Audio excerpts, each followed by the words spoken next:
Doctor Bhimrao Ambedkar ji का यहाँ पे जयंती मनाया जा रहा है और श्रीमान पुरुषोत्तम पांडे जी दीप प्रज्वलन करते हुए मैथमेटिक्स विभाग के हैं पी पांडे जी, और ये दीप प्रज्वलन करते हुए ये यहाँ पे देखा जा सकता है सरस्वती विद्या मंदिर के प्रांगण में। पूज्य तपस्वी जगजीवन जी महाराज सरस्वती विद्या मंदिर 3C में अंबेडकर जयंती मनाई जा रही है। अंबेडकर जी के ऊपर पुष्पार्चन किया जा रहा है।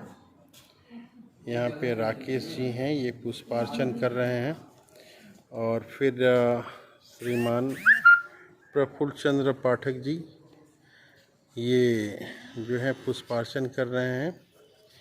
ये पप्पू जी हैं, ये पुष्पार्चन कर रहे हैं। सिंधु जी जो हैं वो सहयोग कर रही हैं पुष्पार्चन में। तो इस तरह से डॉक्टर भीमराव अंबेडकर की जयंती में ये पुष्पार्चन का कार्यक्रम हो रहा है। अब अरविंद मिश्रा जी के द्वारा ये पुष्पार्चन किया गया। तो यहाँ पे अभी जूम मीटिंग के द्वारा सारे भैया बहन स्कूल के जुड़े हुए हैं। ये श्रीमान वीरेंद्र जी हैं जो कि पुष्पार्चन कर रहे हैं। वीरेंद्र प्रताप सिंह जी आज इस कार्यक्रम के प्रभारी भी हैं और इन्होंने अभी पुष्पार्चन किया। तो सरस्वती विद्या मंदिर 3C में आज जयंती मनाई जा रही है। डॉक्टर भीमराव अंबेडकर जी का नाम जब भी आता है तो ये सर्वविदित है कि संविधान निर्माण में इनकी भूमिका जो है किसी से छुपी हुई नहीं है। तो आज जो है विद्यालय में सरस्वती विद्या मंदिर 3C में आज यह कार्यक्रम आयोजित किया गया है। सरस्वती विद्या मंदिर 3C सारे भैया बहन जो हैं जूम मीटिंग द्वारा इस कार्यक्रम में जुड़े हुए हैं। अरविंद मिश्रा जी से आग्रह कि भीमराव अंबेडकर जी के ऊपर प्रकाश डालें। माननीय अरविंद मिश्रा जी।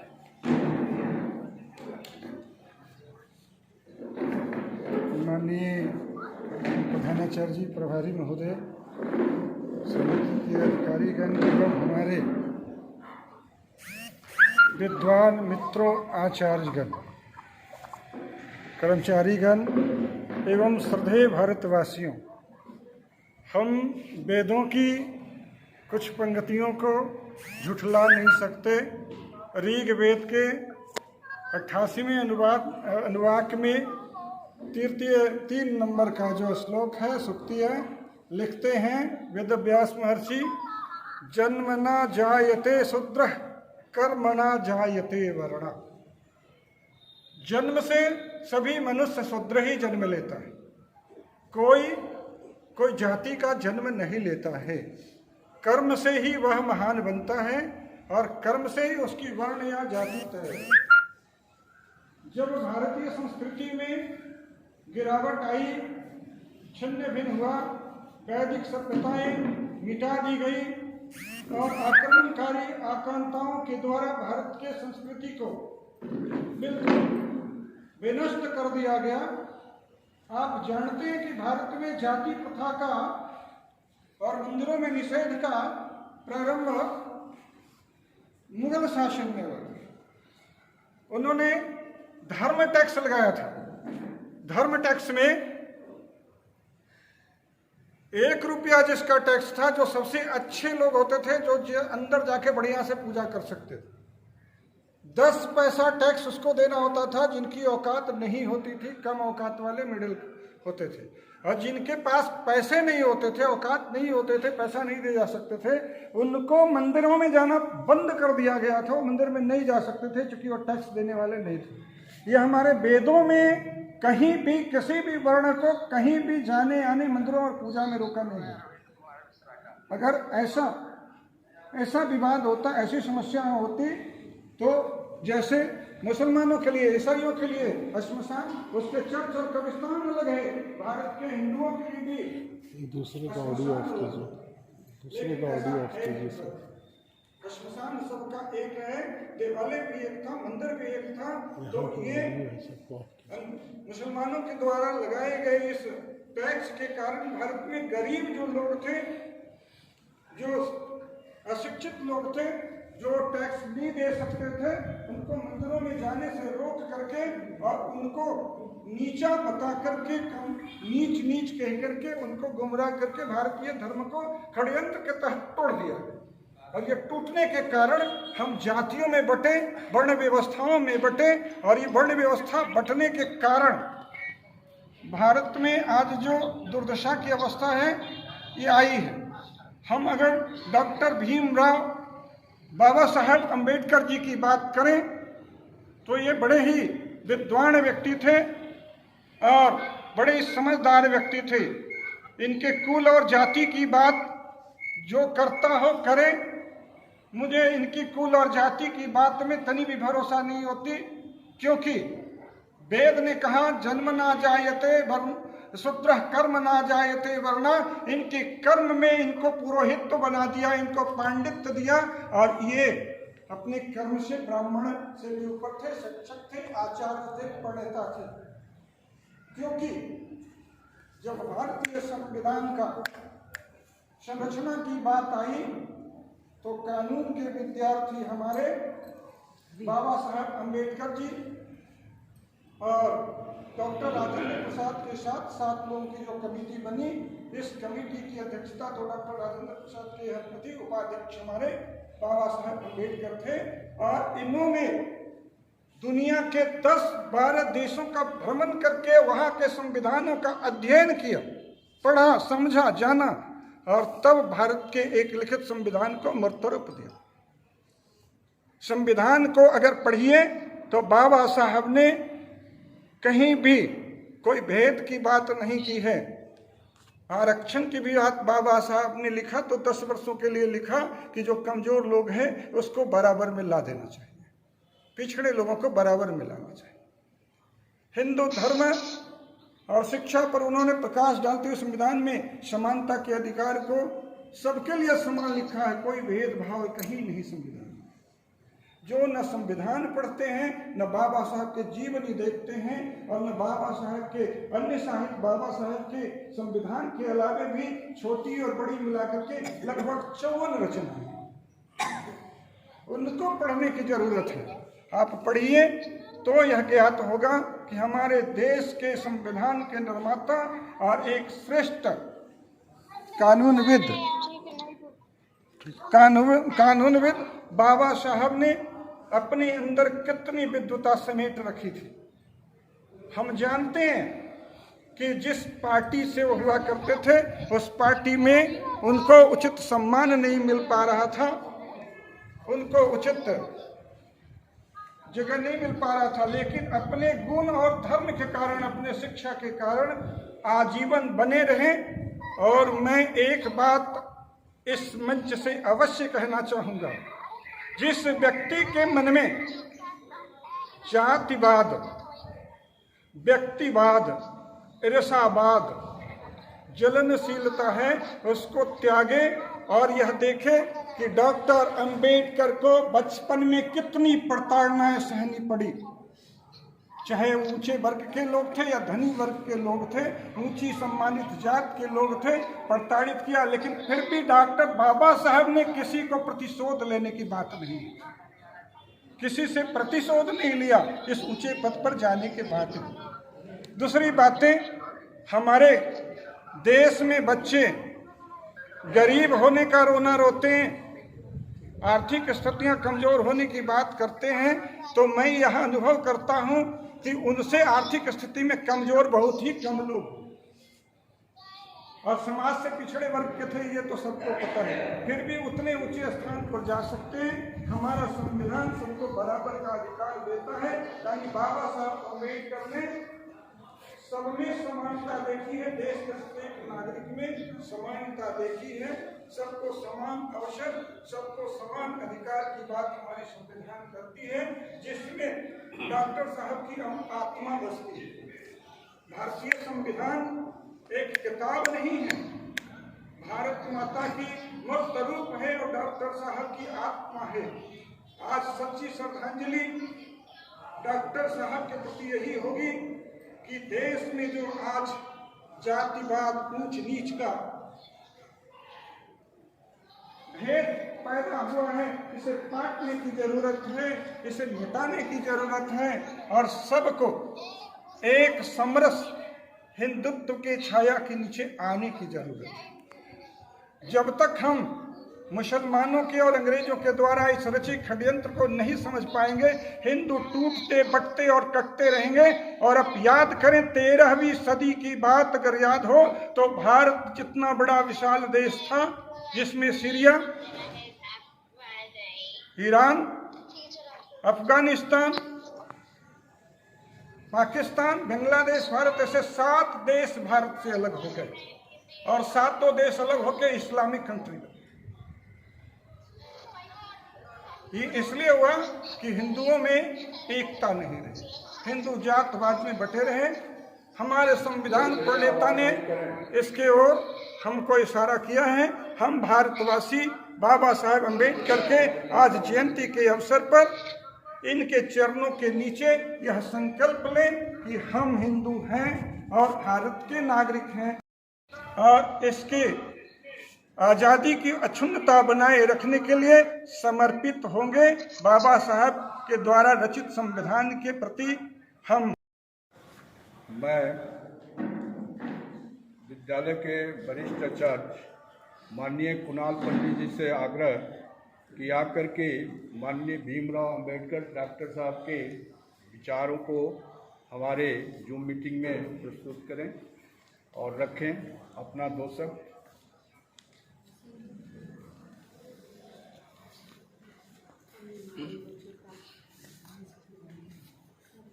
आदरणीय मंचासीन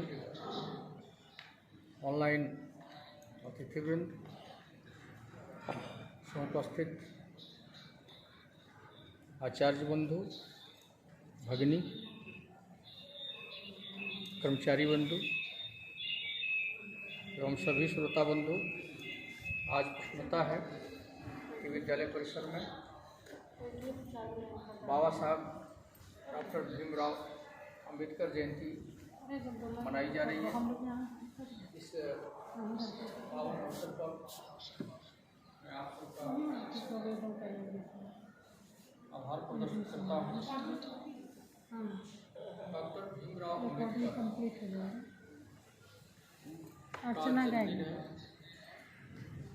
और ये महापुरुषों में से एक है। इन्होंने भारतीय संविधान को बनाया। हम लोग ये कल्पना कर सकते हैं कि देश को आज़ादी मिली है 1947 में और उसके बाद भारतीय संविधान का प्रारूप समिति बनी और जिसकी अध्यक्षता डॉक्टर राजेंद्र प्रसाद, देश के सबसे तेजस्वी महापुरुष थे, उन्होंने किया। कानून के जानकार, अर्थशास्त्र के जानकार, सामाजिक रिश्तों से सरोकार रखने वाले डॉक्टर भीमराव अंबेडकर को भारतीय संविधान को लिखने का अधिकार प्रदान किया गया और पंडित जवाहरलाल नेहरू ने उनको कहा कि सभी प्रकार की सभी देशों की समस्याओं को अध्ययन करने के बाद ये भारतीय संविधान लिखा जाएगा। तो भारतीय संविधान लिखा गया है इस बात पर आधारित है कि विश्व के तमाम प्रकार के जो संविधान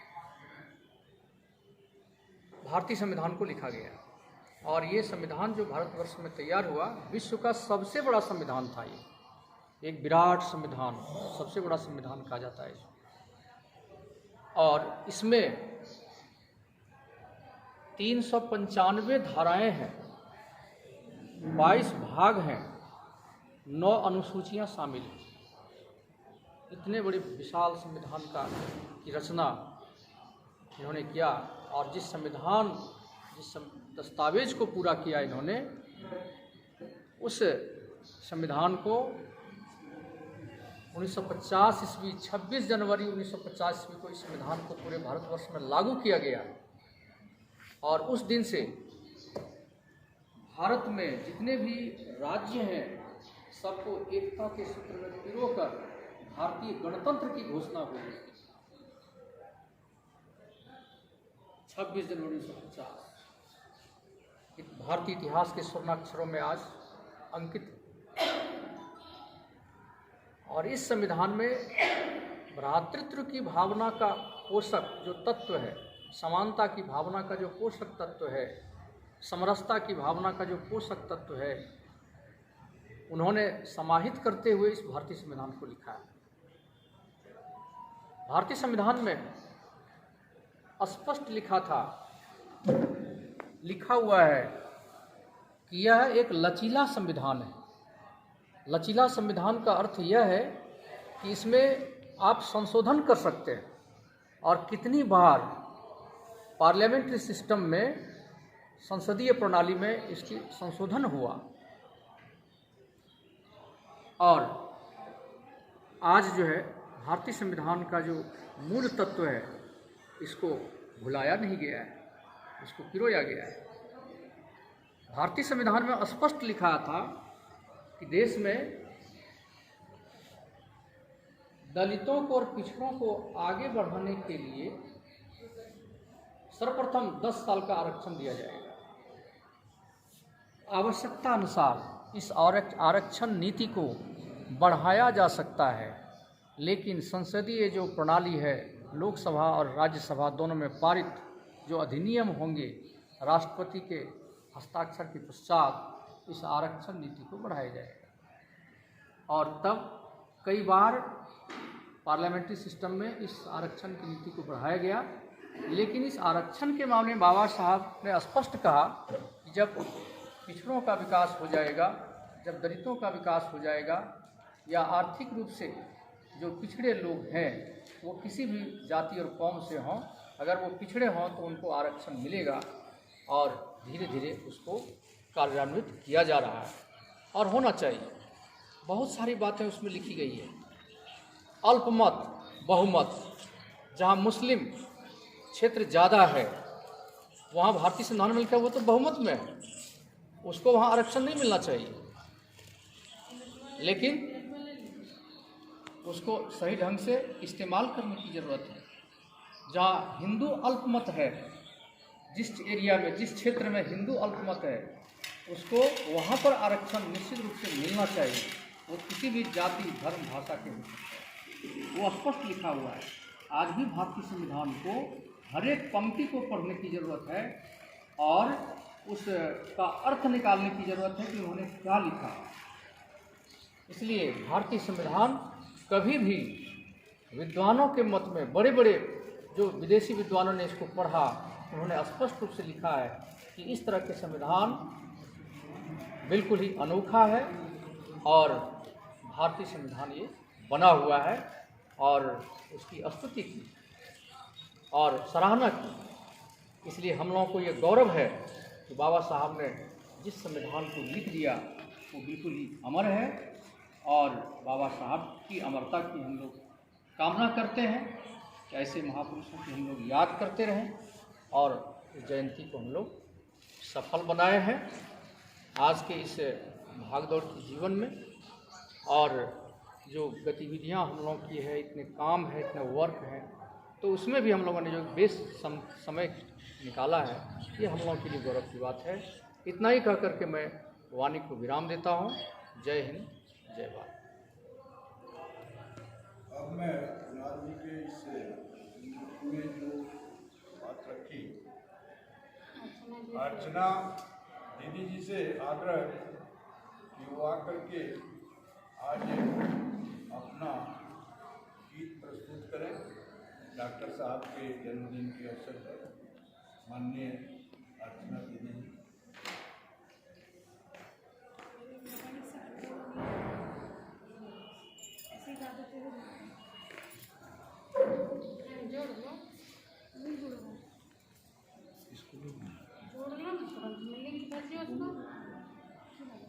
राव अंबेडकर जी के जन्म दिवस पर मैं एक गीत गाने जा रही हूँ। वेदों का यह देश समान है, वेदों का यह देश हमारा सुंदर स्वर्ग समान है। इसकी नदियों में अमृत है, कण कण में भगवान है। इसकी नदियों में अमृत है, कण कण में भगवान है। वेदों का यह देश हमारा सुंदर स्वर्ग समान है। इसकी नदियों में अमृत है, कण कण में भगवान है। इसकी नदियों में अमृत है, कण कण में भगवान है। यही प्रथम ब्रह्मा ने अपनी सृष्टि का निर्माण किया और सदा आवास बनाकर जगती का कल्याण किया। यही प्रथम ब्रह्मा ने अपनी सृष्टि का निर्माण किया और सदा आवास बनाकर जगती का कल्याण किया। विंध्य हिमाचल यमुना गंगा, विंध्य हिमाचल गंगा यमुना मिले जिसे वरदान है। इसकी नदियों में अमृत है, कण कण में भगवान है। इसकी नदियों में अमृत है, कण कण में भगवान है। वेदों का यह देश हमारा सुंदर स्वर्ग समान है। इसकी नदियों में अमृत है, कण कण में भगवान है। इसकी नदियों में अमृत है, कण कण में भगवान है। सप्त सिंधु के बीच शेष शैया पर है उनका आसन। यहीं बैठकर विष्णु जगत पर करते हैं अपना शासन।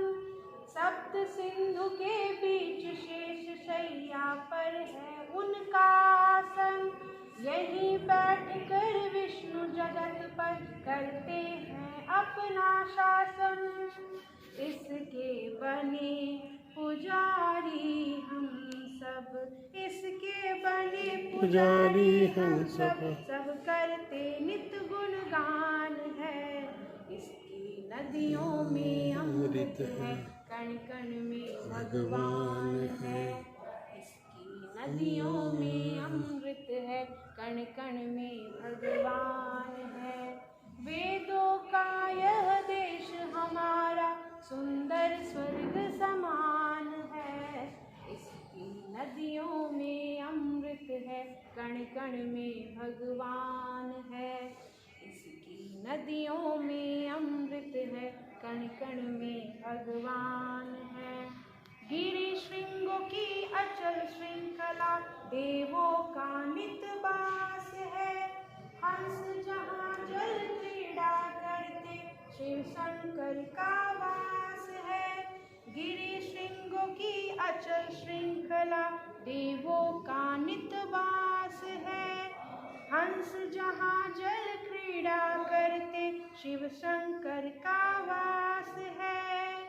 उसके ताल भरे तांडव में, उसके ताल भरे तांडव में भरे अनेक विधान है। इसकी नदियों में अमृत है, कण कण में भगवान है।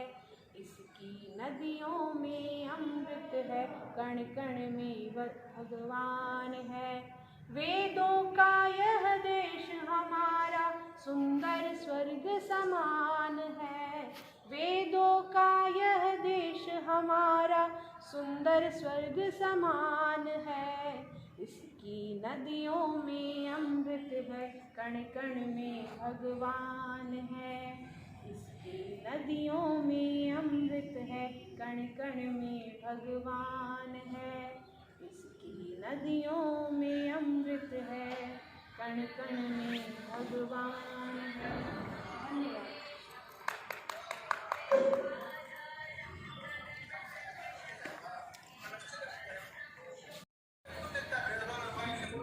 अब मैं माननीय प्रवीण कुमार झा जी से आग्रह कि आप 2 शब्द हमारे इस जूम मीटिंग में अपने जगह से ही रखें। माननीय प्रवीण कुमार वरिष्ठ आचार्य जी।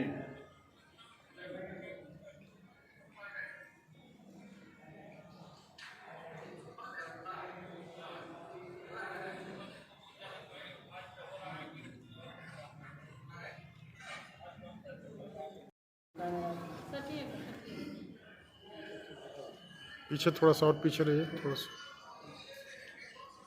चले जाइए।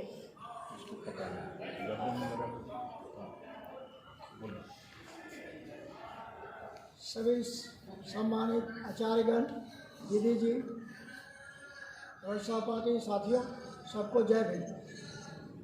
आज हम बाबा साहब का जन्म दिवस मना रहे हैं।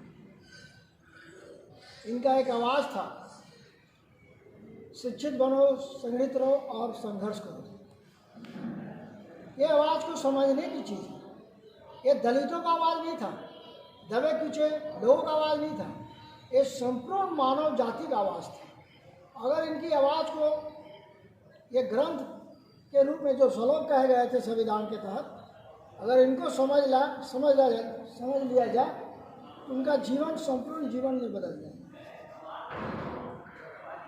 और सहपाठियों, मैं एक बात और कहना चाहूँगा।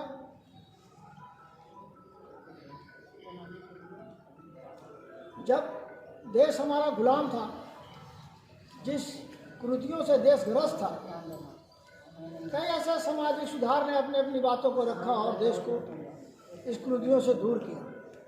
फिर समय ने करवट ली और देश आज़ाद हुआ। और आज़ाद का आज नतीजा है कि हम सब हिंदू समाज में बढ़ रहे हैं। इन्हीं के साथ मैं अपनी वाणी को विराम। जय हिंद। चंदू जी 4th ग्रेड कर्मचारी, यानी कि सेवा भाव से विद्यालय में कार्य कर रहे हैं और इनकी वाणी भी कहीं कहीं मैं देखता हूँ बहुत ही तेजस्वी और बहुत ही अच्छे बात बोलते हैं। अब मैं माननीय प्रफुल्ल चंद्र पाठक जी, जो अपने विद्यालय के वरिष्ठ आचार्य, इनके द्वारा समापन कार्यक्रम धन्यवाद का किया जाएगा। आग्रह प्रफुल्ल चंद्र पाठक जी से।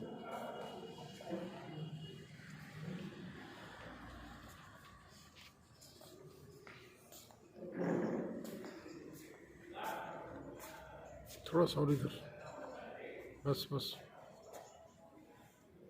कहा जाता है कि भरा नहीं जो भावों से, बहती जिसमें रसधार नहीं, वह हृदय नहीं है, पत्थर है जिसमें स्नेह का प्यार नहीं। जिसमें स्नेह शब्द जुटा है।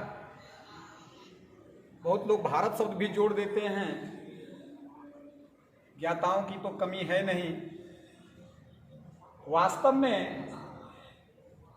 कहीं भी जब भाव आता है तो वहाँ स्नेह उत्पन्न होता है। अभी पूर्व के वक्ताओं ने बताया कि भीमराव अंबेडकर जी निम्न जाति में इनका जन्म हुआ था। मेरा मानना ऐसा नहीं है। जाति तो भगवान ने 3 ही बनाई है, जिसे हम लोग स्कूल में भी पढ़ाते हैं बच्चों को, स्त्रीलिंग, पुल्लिंग और नपुंसकलिंग। जिसमें स्त्री का गुण हो, जिसमें पुरुष का गुण हो और जिसमें स्त्री पुरुष दोनों का गुण विद्यमान हो। चौथी कोई जाति ही नहीं। ये चौथी जाति तो वर्तमान काल के नेताओं ने उत्पन्न किया अपने वोट बैलेंस को बढ़ाने के लिए। गीत में भी कहा गया है कि हिंदू हो या मुसलमान सब हैं भारत की शान, बाटे एक अपन धरती बाटे एक आसमान, चाहे वेद पढ़स चाहे कुरान बबुआ मैया भारती पुकारे सुन जवान। इस भारत भूमि में जो भी जन्म लिया है वह 3 ही वर्ग में बटा है, स्त्री पुरुष और जिसमें स्त्री पुरुष दोनों का गुण। चौथा कोई लिंग हमने पढ़ा नहीं ना पढ़ाया, तो फिर ये इस जाति के हैं, ये इस जाति के हैं, इस जाति के, इस जाति आया कहां से? भगवान ने 5 तत्व के माध्यम से जीवों की उत्पत्ति की है।